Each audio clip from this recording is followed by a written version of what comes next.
Hello friends, welcome to Infinite Solutions. நான் உங்க விக்னேஷ். இன்னைக்கு நம்ம வீடியோல மெயின்டெனன்ஸ் செக்மெண்ட்ஸ் கீழ firmware update set அப்படினா என்னன்றதை பார்க்க போறோம். சோ firmware அப்படின்றது வந்து பாத்தீங்கன்னா லைக் BIOS னு சொல்லலாம் லேப்டாப்க்கு. சேம் வந்து பாத்தீங்கன்னா உங்களோட SSD இன்ஸ்டால் பண்ணிருந்தீங்கன்னா SSD க்கும் firmware இருக்கும்.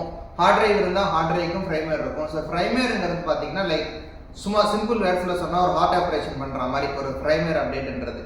சோ அந்த டைம்ல கண்டிப்பா உங்க லேப்டாப் சார்ஜர்ல கனெக்ட் ஆயிருக்கணும்.